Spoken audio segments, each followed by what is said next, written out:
conversations have also become a lot more guarded. It's almost like you're speaking to yourself, but a better version of yourself. A lot of things that I do have revolved around that value system. I would say trust is number one, followed by respect for each other. If this trust is ever broken, do you think it can be fixed? Some conversations might be difficult. We may disagree on certain things, but we don't avoid those conversations. I think the comfort of receiving, as you said, makes the giver feel a lot more comfortable about giving and makes them want to give even more. For me, this was an opportunity for us to do something together. These conversations are not recorded, and I think this would be a great way to document these conversations. So for me, this space is not about giving answers, it's about sharing insights. All of these conversations should happen without the fear of being judged. Relationships can become very simple. Conversations today feel different. They're faster, more guarded, and often feel like people are talking at each other instead of really trying to understand one another. Somewhere along the way, we've become more careful with our words, sometimes out of fear, sometimes out of habit. This podcast started because the conversations I value most don't feel like that. They're honest, sometimes uncomfortable, often unfinished, but real. This space isn't about giving the perfect advice or having polished answers. It's about thinking out loud, exploring ideas, and having kinds of conversations we don't always make room for anymore. Welcome to the first episode of the Open Lens podcast.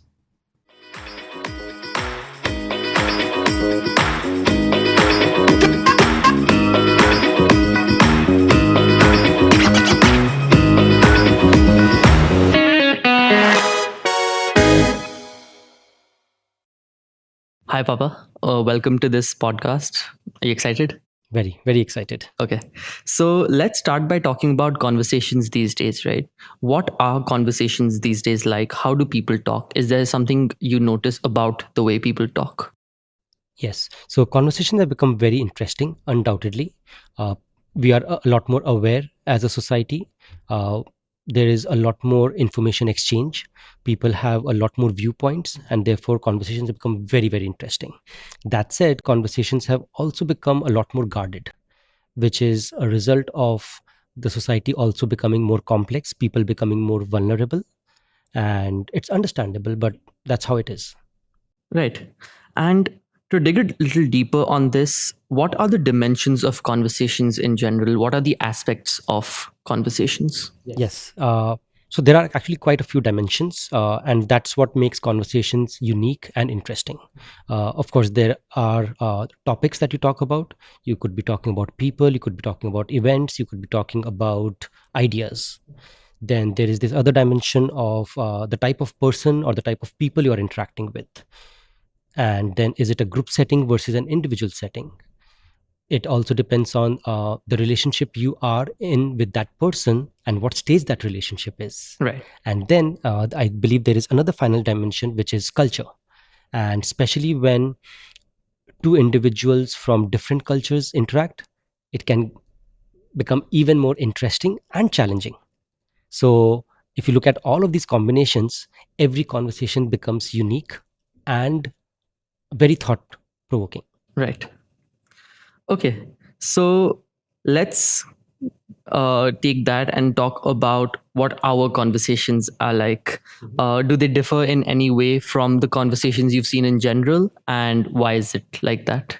Yeah, I do believe that our conversations are a little unique because our conversations have always been very direct and very unguarded.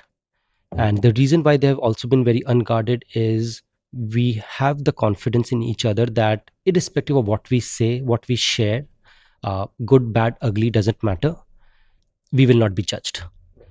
The other person will absorb it, and it's almost like you're speaking to yourself, but a better version of yourself. And that makes our conversations, I believe, very, very interesting and very, it's almost like a learning experience as well. Right. I agree. I feel like even though we may not agree on everything or Mhm, our opinions might differ, I think the conversations are still very unique mhm. in the sense that we will always have each other to bounce off ideas and even just talk openly about everything. And we'll get into this later. But let's now talk about our relationship.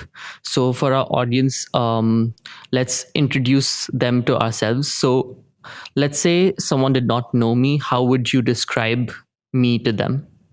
Okay, the way I would describe you to, let's say, a friend of mine. Uh, of course, beyond the things that you do, the things you're interested in, once we go beyond that level, the way I would describe you as a person is you are very calm and composed for your age. You're very driven, as you should be.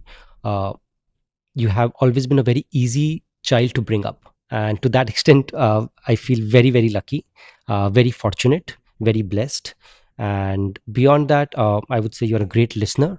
And I think that's one of your biggest strengths, uh, not just being a great listener, but you're also someone who absorbs complicated and complex topics. And when you share your opinion or your thoughts, it's not based on your self interest, but it's based on the interest of the situation or the people who are sharing that with you. So that's how I see you. Yeah. And I guess if I was to introduce you to someone or describe you, I think the first thing I would say is that you're a very chill father. I think when I hear just my friends or anyone else describing their relationship with their parents, I feel like our relationship is a lot more comfortable, a lot more relaxed. And I think one of the main reasons for that is that you are extremely easy to talk to. I can talk to you about everything.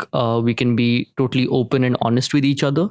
So that is something I really appreciate. I also think that and actually one thing that I really respect about you is the fact that you don't really care about what others think, or others opinions on your life or the way you do things, and your focus is always on doing the best you can and achieving quality in everything that you do. So that is something I really respect about you.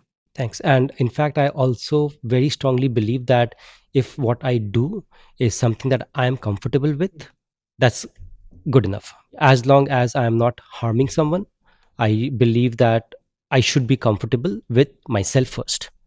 And I also think that's how others should be as well. Right. Yeah. Um, One thing I wanted to ask you is, what is a change that you have seen in me? Could be recently or just over time in general, and why do you think that is?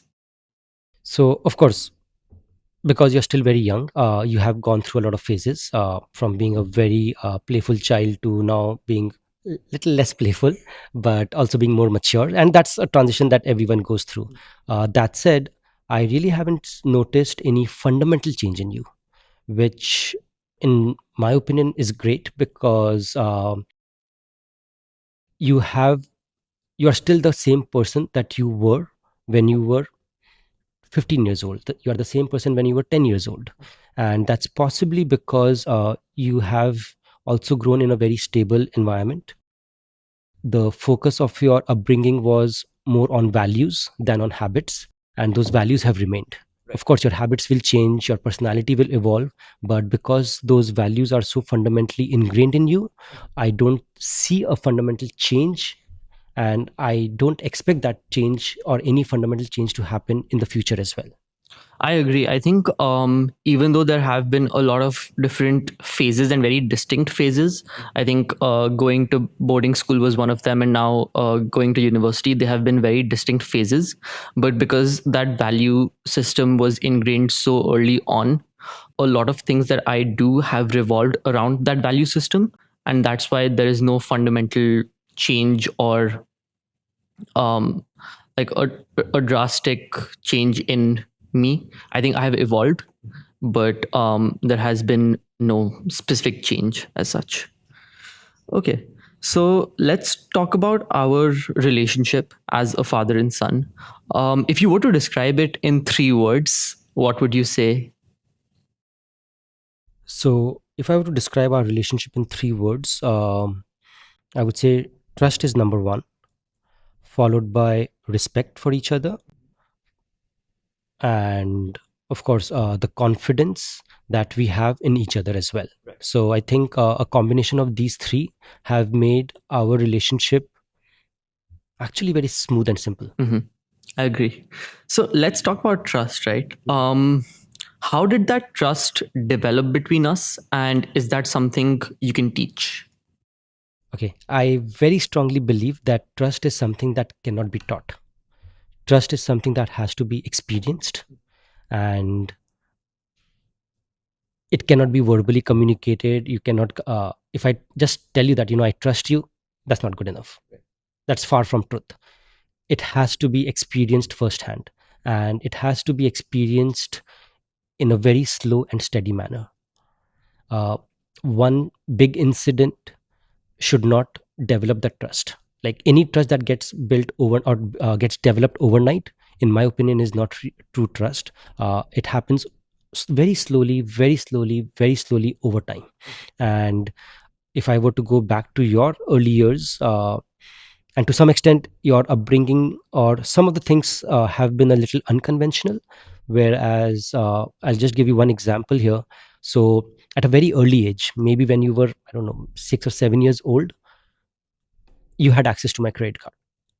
When you went to boarding school in grade 7, uh, you had access to my bank account.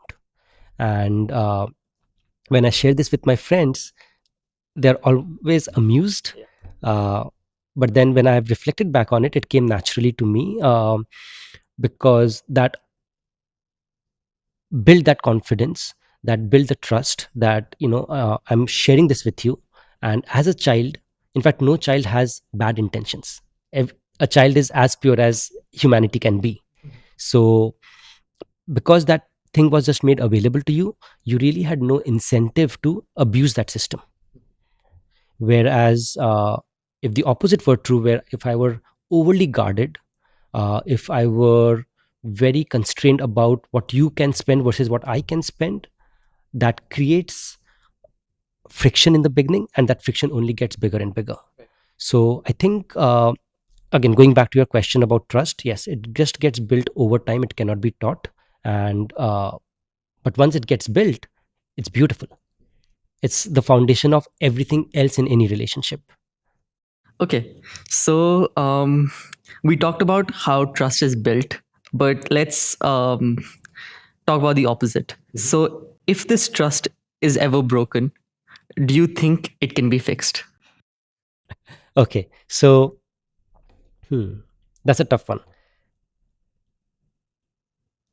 I don't think I have a perfect answer, but if trust is broken, I do believe that it can be fixed. Of course, it will take more time. Uh, it will also require a lot of introspection from each individual to really understand why that trust got broken. And sometimes, if we go back to identifying the root cause or the reality of what triggered that trust to break, it is quite likely and possible that the trust will come back to the same level that it was. Uh, of course, it will require effort, it will require patience, it will require a lot of introspection. And if you are willing to give that, if you are willing to invest that time, then 100% I think trust can be rebuilt. Something I would like to add to that, I think between us, and this is just my opinion, I don't think that trust will ever be broken. And that is also because of the two other words you use to describe our relationship, which is respect and confidence. I think we have that mutual respect and we respect each other enough to not ever do anything intentionally to break that trust. And we also have that confidence in each other that we will always be true to each other. And which is why I feel that um, trust will never be broken. I really hope that, but I would say that for you, life will get more challenging, more complex as you grow up or as you age, and a lot more dimensions will come into play. And as those additional dimensions come into play, there is a real possibility that the trust may not break, but it may experience some dent, right? And that's where I think taking a step back, introspecting, and really going through the whole emotion of what might have gone through in the other person's mind will help build that trust back. So yeah, I hope it doesn't happen, but yeah, don't be like, always be open to anything can happen in life. Right. So Agreed. yeah. Yeah. I was just thinking about our relationship in general, right? And I feel that one thing people might find interesting about our relationship is not just what we talk about, but the way we talk about. And I think this conversation about trust was a perfect example. I think our conversations are very open. We are very honest with each other, and there is no hesitation in our conversations. At the same time, I think we are very mindful about our conversations as well. Um, I think in general, also about timing, we make sure we find the right time to have certain conversations, which reduces the amount of stress in our relationship. And one of the most fundamental things is that we don't avoid conversations. Some conversations might be difficult. We may disagree on certain things, but we don't avoid those conversations. We just have it very openly, very honestly, and very sincerely, which is why I feel like that trust and that mutual respect remains in the relationship, and Always, that relationship remains as strong as it is. always, 100% agree. Has the way we talk changed how you think about things? Yeah. So I think our conversations do have an impact on the way I think about things. And I think one of the fundamental reasons for that is the experience you bring into this relationship. Of course, you've lived a lot longer than I have. So, and lived through many different experiences that I have yet to live through. And I think that brings a very unique perspective on other things. And that actually helps improve my perspective, and I don't think this could have come any other way. Yeah, I see a lot of value in that, because while we are fundamentally very similar to each other, we have different perspectives. And even for me, like, your perspective from your experiences have also helped me improve. And yeah, it's so beautiful. Right.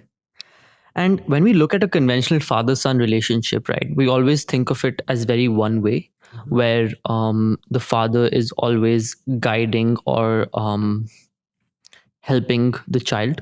But let's talk about our relationship. I think it's very different in the sense that it's more two way. So, is there something that I have changed your mind on? I think quite often, and of course there are a ton of small things that you have changed my mind on very effortlessly. But I do recall, in fact, very recently there was a conversation we were having about love. And my perspective on love has always been about me wanting to give and give and give. And when we started talking about it, you talked to me about, or you gave your perspective on that in any relationship there is a giver and a receiver. And for me, receiving love in whatever form, whether it be gifts, it be time, it be anything, any other form of love, has always been very uncomfortable. But when we spoke about that, I became a lot more receptive to the idea of receiving. And I also feel a lot more at ease, because I do now also feel that when I receive love and I receive it with comfort, it makes the other person who's the giver also feel much better about themselves. So it's definitely helped me a lot. Yeah. And I think this whole concept of giving and receiving, it has different forms: giving time, physical affection, gifts. And I think that eventually balances out over time. But I think the comfort of receiving, as you said, makes the giver feel a lot more comfortable about giving and makes them want to give even more. 100%. And I think this is a topic that we should possibly have a separate episode on, because there's just so much to talk about. Cool. And so, switching gears slightly here, what effect do you think our relationship has had on you when you interact with others? I think our relationship has set an example or a template for the kind of relationship I want to have with others. Going back to the fundamentals of our relationship, we talked about trust, respect, confidence. I think these are things that really set a strong foundation for any relationship. And this is something that I would want to implement or build other relationships around. And that could be relationship with friends, peers, even a romantic relationship. But I feel like these values that we have in our relationship is what brings us so close, and that is something that I would like to take to other relationships as well. So let's talk a little about the podcast now. What were your first thoughts when I shared the idea of a podcast? I was obviously very excited. And I remember it was like just very recent, a few weeks back, when you called me and said that let's do a podcast. And I immediately said yes, knowing that this was like way beyond my comfort zone. I'm very camera shy and never want to record anything. Uh, but in spite of that, I said yes because I was genuinely excited. For me, this was an opportunity for us to do something together. And while we have done a lot of things together, like this would be something that would be more long term and something that we are both passionate about. So yeah, very excited. Yeah, I agree. I think one of the reasons I really wanted to do this is because I think we have really interesting and meaningful conversations. Even on call, sometimes we just talk for hours. And a lot of times, or rather, all the time, these conversations are not recorded. And I think this would be a great way to document these conversations.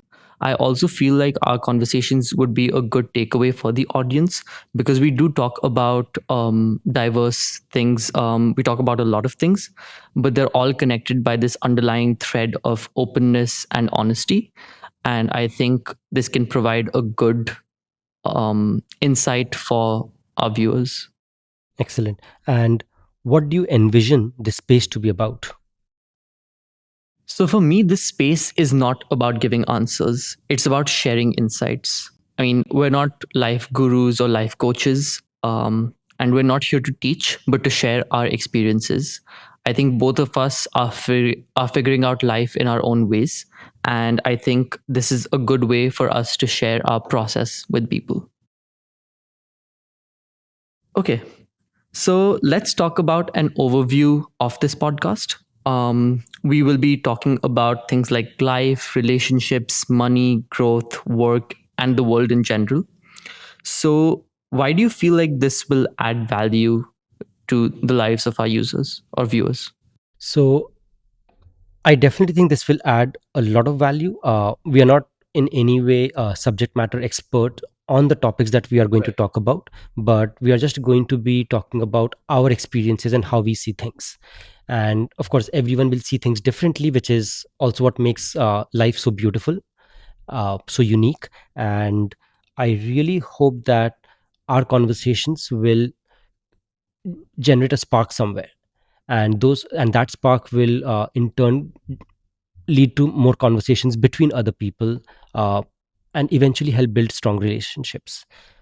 And going back to our relationship, I think we have had a very successful relationship, not just as a father son, but as friends, as mentors. And I think it's not like a one way mentorship where, typically the father is a mentor to the son. In our case, it's been both ways, where there have been numerous instances where I have learned a lot from you. I've asked your opinion, your advice, and that has shaped me and helped me become a better person. So very very excited about this whole initiative. And yeah, I think this can be a lot of fun. Yeah, I agree. I think talking a little more about these topics specifically, I think these topics are the foundation of life for anyone. And it'll be good for us to share our perspectives. I feel like everyone will have their own experience, but talking about these perspectives on how we navigate through life will be really insightful for our audience. Like these things matter to us, and hopefully it'll matter to them as well. Totally. Okay, so let's talk about who this podcast is for. And do you think our audience wants this?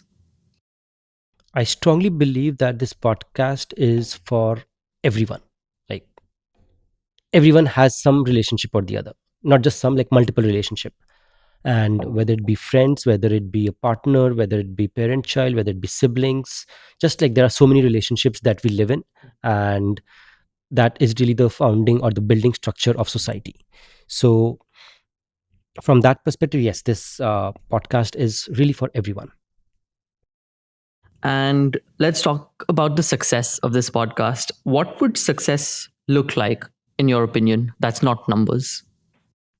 To me, yeah, it's not really going to be about numbers. Let's really, I think, focus on the value that we want to create here, and what we want people to take away from our conversations is how they can apply some of those learnings, some of those experiences in their relationship.